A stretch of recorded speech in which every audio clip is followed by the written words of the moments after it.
ಖಾಲಿ ಇರುವ ಹುದ್ದೆಗಳನ್ನು ಭರ್ತಿ ಮಾಡಿಕೊಳ್ಳುವಂತೆ ಮನವಿಯನ್ನು ಮಾಡಲಾಯಿತು. ಬಸವನ ಬಾಗೇವಾಡಿಯಲ್ಲಿ ಜನಸಾಮಾನ್ಯರ ವೇದಿಕೆ ವತಿಯಿಂದ ಯುವ ಅಧಿವೇಶನದ ಮೂಲಕ ಕೈಗೊಂಡ ನಿರ್ಣಯಗಳ ಅನುಷ್ಠಾನಕ್ಕೆ ಕ್ರಮ ಕೈಗೊಳ್ಳುವಂತೆ ಮನವಿ ಸಲ್ಲಿಸಲಾಯಿತು. ಕೇಂದ್ರ ಹಾಗೂ ರಾಜ್ಯ ಸರ್ಕಾರದಲ್ಲಿ ದೀರ್ಘಕಾಲದಿಂದ ಖಾಲಿ ಉಳಿದಿರುವ ಸರ್ಕಾರಿ ಹುದ್ದೆಗಳನ್ನು ಭರ್ತಿ ಮಾಡಿಕೊಳ್ಳುವಂತೆ ಆಗ್ರಹಿಸಿ ತಾಲೂಕು ದಂಡಾಧಿಕಾರಿಗಳ ಮೂಲಕ ರಾಜ್ಯ ಸರ್ಕಾರಕ್ಕೆ ಮನವಿ ಪತ್ರವನ್ನು ಸಲ್ಲಿಸಲಾಯಿತು. ಸಂದರ್ಭದಲ್ಲಿ ಸಂತೋಷ್ ಹಿರೇಕುರ್ಬಾರ್, ಮುತ್ತುರಾಜ್ ಹಾಲಿಯಾಳ, ಮಲ್ಲು ತಳೆವಾಡ, ಸುಭಾಷ್ ಬೂದುಗೋಳಿ, ಸುನೀಲ್ ತಳೆವಾಡ, ಮೌನೀಶ್ ಕುರಿಕ್ ಸೇರಿದಂತೆ ಅನೇಕರು ಉಪಸ್ಥಿತರಿದ್ದರು.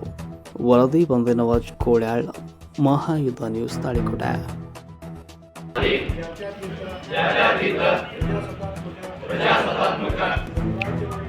ಗಣರಾಜ್ಯವನ್ನಾಗಿ ರೂಪಿಸುವುದಕ್ಕಾಗಿ ಭಾರತದ ಎಲ್ಲ ಪ್ರಜೆಗಳಿಗೆ ಸಾಮಾಜಿಕ, ಆರ್ಥಿಕ ಮತ್ತು ರಾಜಕೀಯ ನ್ಯಾಯವನ್ನು ವಿಚಾರ, ಅಭಿವ್ಯಕ್ತ, ನಂಬಿಕೆ, ಧರ್ಮ ಮತ್ತು ಉಪಾಸನೆ ಸ್ವಾತಂತ್ರ್ಯವನ್ನು, ಸ್ಥಾನಮಾನ ಮತ್ತು ಅವಕಾಶಗಳ ಸಮತೆಯನ್ನು ದೊರೆಯುವಂತೆ ಮಾಡುವುದಕ್ಕಾಗಿ ವ್ಯಕ್ತಿ ಗೌರವ, ದೇಶದ ಏಕತೆ ಮತ್ತು ಸಮಗ್ರತೆಗಾಗಿ ಎಲ್ಲರಲ್ಲಿ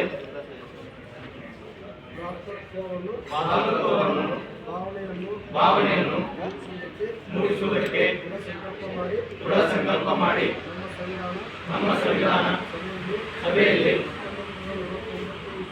1949 ನವೆಂಬರ್ ತಿಂಗಳ 26ನೇ ದಿನದಂದು ಈ ಸಂವಿಧಾನವನ್ನು ನಮಗೆ ನಾವೇ ಅರ್ಪಿಸಿಕೊಂಡು ಅಂಗೀಕರಿಸಿ ಶಾಸನವಾಗಿ ಇರಿಸಿಕೊಂಡಿದ್ದೇವೆ.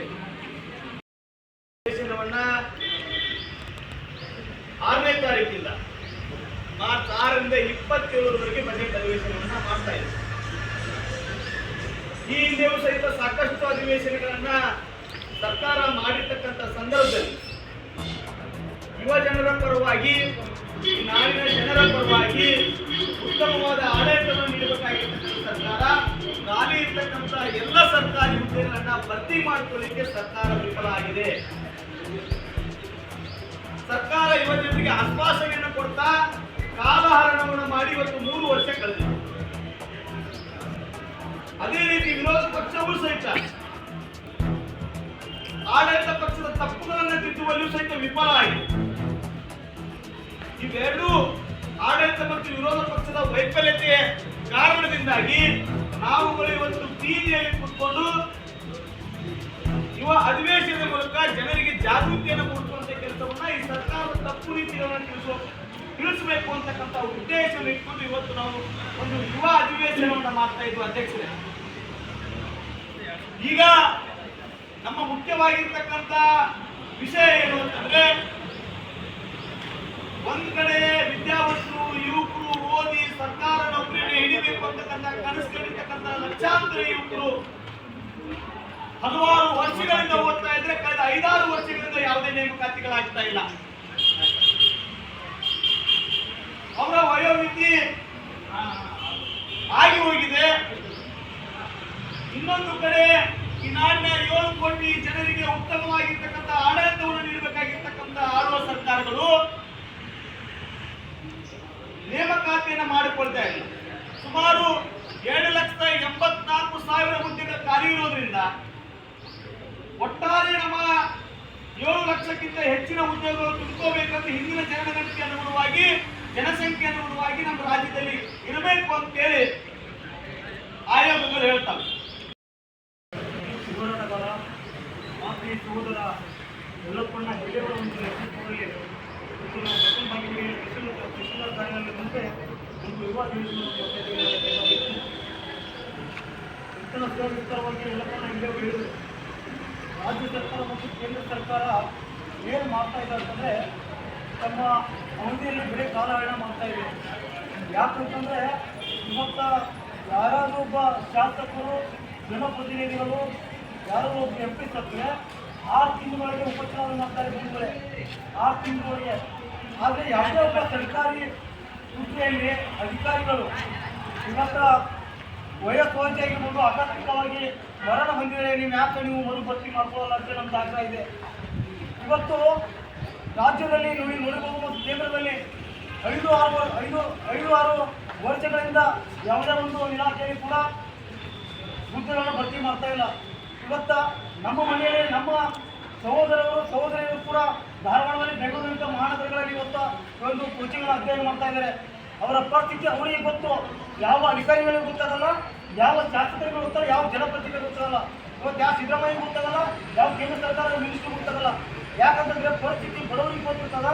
ಇವತ್ತು ನಾವೇನು ಆಗ್ರಹ ಮಾಡ್ತಾ ಇದ್ದೀವಿ ಅಂತಂದ್ರೆ, ನಾವೇನಿಲ್ಲ, ನೀವೇನು ಅಧಿವೇಶನ ಬಜೆಟ್ನಲ್ಲಿ ಮಾಡಿ ಧಾರವಾಡದಲ್ಲಿ ಒಂದು ಪ್ರತಿಭಟನೆಯಲ್ಲಿ ಏನು ಆಶ್ವಾಸನೆ ಕೊಟ್ಟಿದ್ದೀರಿ, 30 ದಿನಗಳ ಒಳಗೆ ನೀವೇನು ಅಧಿಸೂಚನೆ ಹೊರಡ್ತೀರಿ ಅಂತ ನೀವು ಭರವಸೆ ಕೊಟ್ಟಿದ್ರಿ. ಇನ್ನೂ ಕೇವಲ 30 ದಿನಗಳಲ್ಲಿ ನೀವು ಏನಾದರೂ ಅಧಿಸೂಚನೆ ಹೊರಡ್ತೀವಿ ಅಂದರೆ ರಾಜ್ಯಾದ್ಯಂತ ಒಂದು ಉಗ್ರವಾದ ಹೋರಾಟ ಮಾಡ್ಬೇಕಂತೇಳಿ ಮಾನ್ಯ ಅಧ್ಯಕ್ಷರೇ ತಮ್ಮ ಮುಖಾಂತರ ನಾನು ರಾಜ್ಯ ಸರ್ಕಾರಕ್ಕೆ ಮತ್ತು ಕೇಂದ್ರ ಸರ್ಕಾರಕ್ಕೆ ನಾನು ಆಗ್ರಹ ಪಡ್ತಾ ಇದ್ದೀನಿ. ಇವತ್ತು ಯಾಕಂತಂದರೆ ಇವತ್ತು ಯಲ್ಲಪ್ಪನವ್ರು ನೋಡಿರ್ಬೋದು ನೀವು, ಮೊನ್ನೆ ಧಾರವಾಡದಲ್ಲಿ ಒಂದು ದೊಡ್ಡ ಹೋರಾಟದಲ್ಲಿ ಕೂಡ ನೇತೃತ್ವ ವಹಿಸ್ಕೊಂಡಿದ್ರು. ಅವರು ಅವ್ರ ಜೊತೆಗೆ ಹಲವಾರು ಹೋರಾಟಗಳನ್ನು ವಹಿಸ್ಕೊಂಡಿದ್ರು. ಇವತ್ತು ಯಲ್ಲಪ್ಪನವರು ಒಂದು ಸ್ವಾರ್ಥಕ್ಕಾಗಿ ಒಂದು ಹೋರಾಟ ಮಾಡ್ತಾ ಇಲ್ಲ. ಈ ರಾಜ್ಯದಲ್ಲಿ ಕಡು ಬಡವರು ಮೊನ್ನೆ ನೀವು ನೋಡಿರ್ಬೋದು, UPSC ಪರೀಕ್ಷೆಯಲ್ಲಿ ಎಷ್ಟೋ ಅಕ್ರಮಗಳಿದ್ದಾವೆ. ಒಂದೇ ಬೂತ್ನಲ್ಲಿ ಎಷ್ಟು ಮಂದಿ ಆಯ್ಕೆಯಾಗಿದ್ದಾರೆ. ಇವೆಲ್ಲ ತೆರಿಗೆ ಕಣ್ಣು ಕೂಡ ರಹಿತ ವರ್ತ ಮಾಡ್ತಾ ಇದ್ದಾರೆ. ಇವತ್ತು ನಾನು ಆಗ್ರಹ ಮಾಡ್ತಾ ಇದ್ದೀನಿ, ನೀವು ಕೇಂದ್ರ ಸರ್ಕಾರ ಮತ್ತು ರಾಜ್ಯ ಸರ್ಕಾರ ಯಾವುದೇ ಸರ್ಕಾರಿ ಒಂದು ಜಾತಿ ಭೇದ ಇಲ್ಲ, ಯಾವುದೇ ಒಂದು ಪಕ್ಷಾತೀತವಾಗಿ ಒಂದು ಹೋರಾಟ ಮಾಡ್ತಾ ಇದ್ದೀವಿ. ಯಾಕಂತಂದರೆ ನಮ್ಮ ಮಕ್ಕಳಿಗೋಸ್ಕರ, ನಮ್ಮ ಯುವಕರಿಗೋಸ್ಕರ, ನಮ್ಮ ಯುವಕರಿಗೋಸ್ಕರ, ನಮ್ಮ ಸೋದರಿಗೋಸ್ಕರ.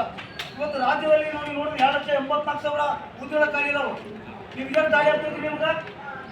ಮಾನ್ಯ ಸಿದ್ದರಾಮಯ್ಯ ಅವರೇ, ಮಾನ್ಯ ಗೃಹ ಸಚಿವರೇ, ಮಾನ್ಯ ನರೇಂದ್ರ ಮೋದಿ ಅವರಿಗೆ ಕೂಡ ನಾನು ಪ್ರಶ್ನೆ ಮಾಡ್ತಾ ಇದ್ದೀನಿ. ಯಾಕಂತಂದರೆ ನಾವು ನೀವೆಲ್ಲ ನೀವು ಆಶ್ವಾಸನೆ ಕೊಡ್ತೀರಿ, ಒಂದು ಚುನಾವಣೆಯಲ್ಲಿ ಇವತ್ತೆಲ್ಲ ಗ್ಯಾರಂಟಿ ಬಗ್ಗೆ ಕೊಟ್ಟಿರಿ. ಗ್ಯಾರಂಟಿ ಉದ್ಯೋಗದಲ್ಲಿ ಗ್ಯಾರಂಟಿ ಕೊಡ್ರಿ. ನೀವು ಆ ಗ್ಯಾರಂಟಿ ಕೊಡಬಾರ್ದು, ನಾವು ವಿರೋಧ ಮಾಡ್ತಾ ಇಲ್ಲ. ನೀವು ಉದ್ಯೋಗದಲ್ಲಿ ಗ್ಯಾರಂಟಿ ಕೊಡ್ರಿ ಅಂತ ನಾನು ಆಗ್ರಹ ಮಾಡ್ತಾ ಇದ್ದೀನಿ. ಕೇವಲ ನೀವು 30 ದಿನಗಳಲ್ಲಿ ನೀವು ಏನಾದರೂ ಒಂದು ಅಧಿಸೂಚನೆ ಕೇಂದ್ರ ಸರ್ಕಾರ ಮತ್ತು ರಾಜ್ಯ ಸರ್ಕಾರ ಹೊರಡಿಸಿದ್ರೆ ಮುಂಬರುವಂಥ ಏನಾದರೂ ಒಂದು ತೊಂದರೆಗಳಿಗೆ ಉಗ್ರವಾದ ಹೋರಾಟಕ್ಕೆ ಕೇಂದ್ರ ಸರ್ಕಾರ ಮತ್ತು ರಾಜ್ಯ ಸರ್ಕಾರ ಹೊಣೆಯಾಗ್ತದೆ ಅಂತ ನಾನು ಆಗ್ರಹ ಪಡ್ತಾ ಇದ್ದೀನಿ. ಮನೆ ಅಧ್ಯಕ್ಷರೇ, ನಾನು ಮಾತನಾಡುತ್ತೇನೆ, ಮಾತನಾಡಲು ಅವಕಾಶ ಮಾಡಿಕೊಂಡೆ ಸಭಾಧ್ಯಕ್ಷರಿಗೆ ಮತ್ತು ಎಲ್ಲ ನೀವು ಒದಗಿಸಿ ನಾನು ಒಂದೆಲ್ಲ ಮಾತು ಮುಗಿಸ್ತೇನೆ.